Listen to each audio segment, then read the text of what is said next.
Hello, my name is Bennion.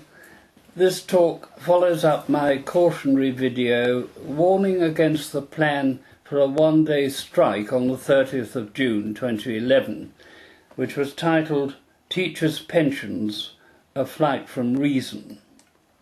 I won't repeat now what I said in that video. I hope you will refresh your memory by looking at it again. Many sensible teachers who are members of the NUT or ATL ignored the strike call. Readers of the Daily Telegraph's letters to the editor on the 4th of July were met with the headline, "Strikers gain no sympathy from the hard-pressed majority."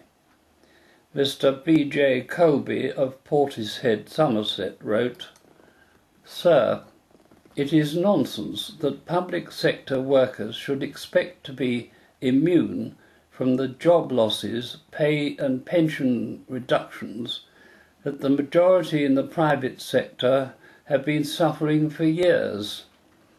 The letter goes on, "They have lived in a gilded cage and been insulated from reality for far too long, chiefly because Labour lacked the moral fibre to address the problem, while at the same time pursuing a wanton spending spree."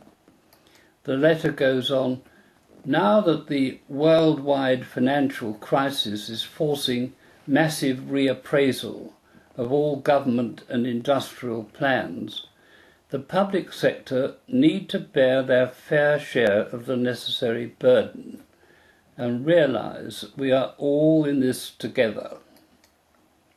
Protesting and marching is not the answer and will gain little sympathy from the hard-pressed majority." That is the end of the letter. In the previous video, I suggested there has been a flight from reason in the actions of the unions.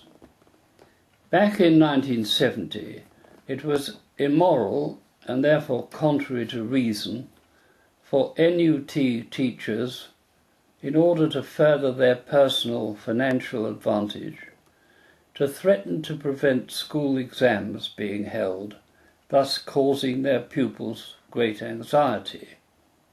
In 2011, it was contrary to reason to ignore the fact that people are living longer and so drawing on more public funds by way of pension payments.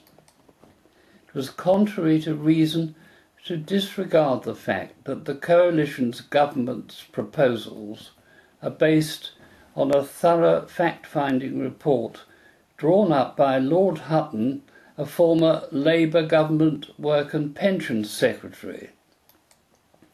It was contrary to reason to jump into strike mode in the middle of negotiations, a stupidity noted by other unions who sensibly preferred to wait and see. It was contrary to reason to ignore the pensions bill at present going through Parliament.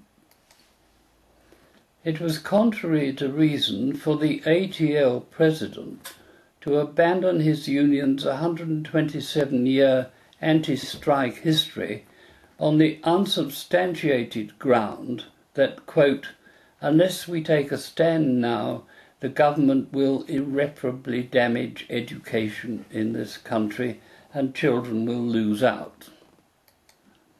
I could go on, but I will refrain. Regardless of the truths I pointed out, there are still threats to repeat the strike action on a bigger scale in the autumn. I hope these threats will not be carried into effect. In the previous video, I appealed to viewers to join the anti-strike union Voice, which provides all the usual trade union services to its members. I repeat that invitation.